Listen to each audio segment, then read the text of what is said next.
बिस्मिल्लाहिर्रहमानिर्रहीम। Respected teacher, dear students, अस्सलाम वालेकुम। मैं हूं जाहिद जावेद, आपके साथ मैथमेटिक्स 7 के ग्रेड यूनिट 6 सेट्स के लेसन नंबर 4 के साथ। हमारा आज का एसएलओ है commutative and associative laws of union and intersection. तो यूनियन और इंटरसेक्शन जो कि हमने प्रीवियस लेक्चर्स में पढ़ा, तो उसके आज एसोसिएटिव और कम्यूटेटिव लॉ को स्टडी करना है हमने। Lesson plan is attached, students और टीचर इससे फायदा लेंगे। Today's concept is commutative and associative laws of union and intersection.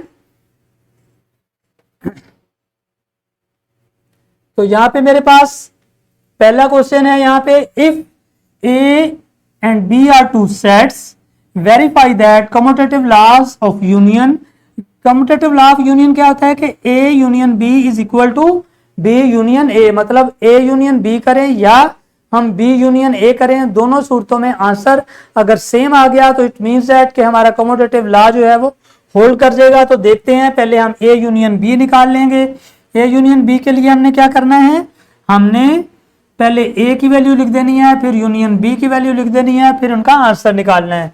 तो A union B, A B C D, A B C और डी और एफ, ठीक है। तो ये हमारे पास सारे आंसर्स आ गए इसके, A B C D and F. Okay, अब हम ये हमारी क्वेश्चन नंबर 1 हो गई है।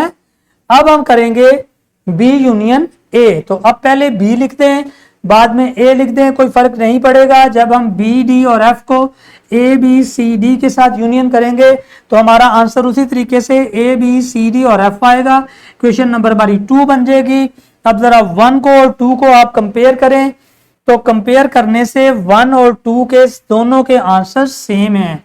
ए यूनियन बी भी हमारा ए बी सी डी और एफ है, और बी यूनियन ए भी हमारा ए बी सी डी और एफ है। तो दोनों हमारे जो आंसर्स हैं वो बिल्कुल इक्वली हैं, मैच कर रहे हैं। इट मींस दैट हमारा commutative law of union hold कर गया है। तो हम चलते हैं इसके नेक्स्ट टॉपिक पे। यहां पे हमारे पास है commutative law for the integration. तो अब हमने करना है A intersection B is equal to B intersection A proof करना है। ये कम्यूटेटिव लॉ ऑफ इंटीग्रेशन है। तो हम करेंगे ए इंटरसेक्शन बी। तो हमने ए इंटरसेक्शन बी किया पहले, तो देखिए जरा ए इंटरसेक्शन बी कैसे आ गया, ए बी और सी और बी डी और एफ। तो इंटरसेक्शन में क्या होता है, जो चीज कॉमन होती है दोनों साइड पे, तो पहले में बी और दूसरे में भी बी, और पहले सेट के अंदर डी और दूसरे सेट के अंदर डी। तो बी और डी कॉमन है, बाकी कॉमन नहीं है। कोई नंबर एक तरफ है, लेट से ए और सी सेट ए के अंदर है, एफ सेट बी के अंदर है, तो वो कॉमन नहीं है दोनों तरफ। तो इस वजह से हमारा आंसर बी एंड डी आ गया है। सिमिलरली अब हमने बी इंटरसेक्शन ए करना है, ठीक है जी। जब बी इंटरसेक्शन ए करेंगे तो पहले बी सेट और फिर इंटरसेक्शन ए सेट, और इसमें से फिर उसी तरीके से हमने दो चीजें देखना है कि कौन कॉमन है, बी और डी। बी और डी बोथ साइड्स पे कॉमन है, तो वही हमारा आंसर आ गया। तो हमने देखा इक्वेशन 1 और इक्वेशन 2 में हमारे पास A intersection B is equal to B intersection A आ गया है, और दोनों का आंसर बी और डी है। तो यूं हमारा कम्यूटेटिव लॉ ऑफ इंटीग्रेशन भी होल्ड कर गया। Commutative law of union and intersection दोनों हमने जो है वो होल्ड करा लिया। तो इंटरसेक्शन भी हो गया और यूनियन भी हो गया फॉर द कम्यूटेटिव लॉ। तो नेक्स्ट देखते हैं, हमारे पास नेक्स्ट होगा हमारे पास associative law for the union and associative law for the intersection. Very simple, कोई प्रॉब्लम नहीं है। जिस तरीके से यूनियन हमने 3 सेट्स का किया और इंटरसेक्शन हमने 3 सेट्स का किया, वैसे ही हमने यहाँ पे भी एसोसिएटिव लॉ करते हुए 3 सेट्स को यूज करना है, ए बी एंड सी। तो पहले ब्रैकेट के अंदर वाली वैल्यू को सॉल्व करेंगे, फिर उसके साथ यूनियन करेंगे एक सिंगल सेट के साथ। लेफ्ट साइड हमारी हो जाएगी तो हम उसको इक्वेशन 1 कहेंगे, और इसी तरीके से हमने राइट साइड पे जो पहले ब्रैकेट होगी उसको सॉल्व कर लेना है, और फिर उसका यूनियन थर्ड सेट के साथ सी से ले लेना है और हमारी इक्वेशन नंबर बन जाएगी 2। तो लेफ्ट साइड को सॉल्व करेंगे तो इक्वेशन नंबर 1 और राइट को सॉल्व करने से इक्वेशन नंबर 2। तो 1 और 2 को कंपेयर करके देखेंगे, अगर दोनों के आंसर ठीक होंगे, इक्वल होंगे, सेम आंसर होंगे तो होल्ड करेंगे। डेफिनेटली ये होल्ड करते हैं, ये आप खुद से करेंगे। और यहाँ पे आपके पास कुछ एग्जांपल्स हैं। Similarly associative law for the integration भी उस तरीके से, इंटरसेक्शन भी वैसे ही है जैसे यूनियन के लिए है, वैसे इंटरसेक्शन के लिए कि हमने पहले लेफ्ट हैंड साइड को करना होगा सॉल्व और फिर राइट हैंड साइड को। जैसे कमोटेटिव लॉज के लिए किया वैसे ही हम एसोसिएटिव लॉ के लिए भी करेंगे कि हमने लेफ्ट साइड को पहले प्रूफ करना है, इक्वेशन 1 बना लेनी है, फिर राइट साइड को सॉल्व करना है और इक्वेशन 2 बना लेनी है। और जब वो दोनों इक्वेशंस के आंसर्स आ जाएं तो हमने उनको वेरीफाई करना है आपस में, वो सेम होने चाहिए और यूं हमारे इंटरसेक्शन और यूनियन के एसोसिएटिव लॉज प्रूफ हो जाएंगे। तो इस तरह से ये एसोसिएट, ये कॉन्सेप्ट आपका क्लियर हो गया होगा, जो कि हमने पहले भी इनकी इंटीग्रेशन, इंटरसेक्शन और यूनियन हमने पहले भी स्टडी कर लिया था।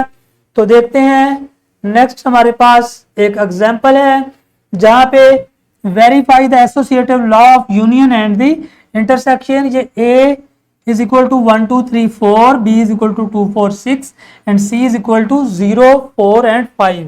तो मैं आपको इंटीग्रेशन का लॉ प्रूफ कर देता हूं, यूनियन आप खुद करेंगे। तो हमारे पास लॉ है A intersection B intersection C is equal to A intersection B intersection C। Okay, तो ये एसोसिएटिव लॉ है हमारा। पहले मैं इसकी लेफ्ट हैंड साइड ले लेता हूं।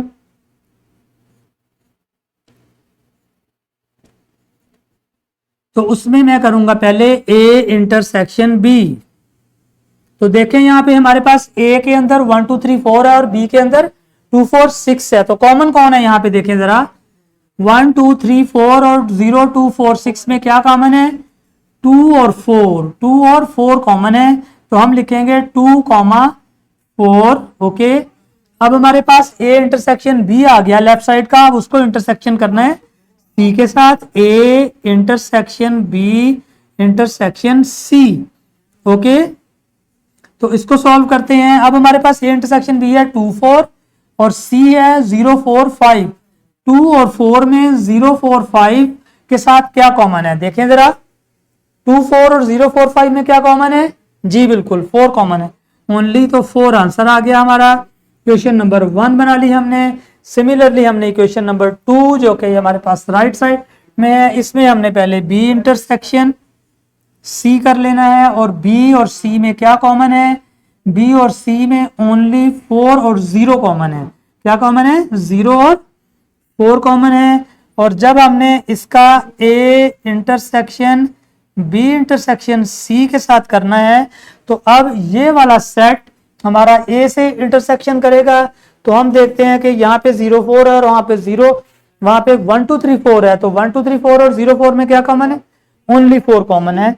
तो वो हमारे पास आ जाएगा 4 और इक्वेशन नंबर बनेगी 2। तो आपने देखा कि 1 और 2 से वेरीफाई हुआ कि हमारी लेफ्ट हैंड साइड और राइट हैंड साइड जो है वो इक्वल है। ओके,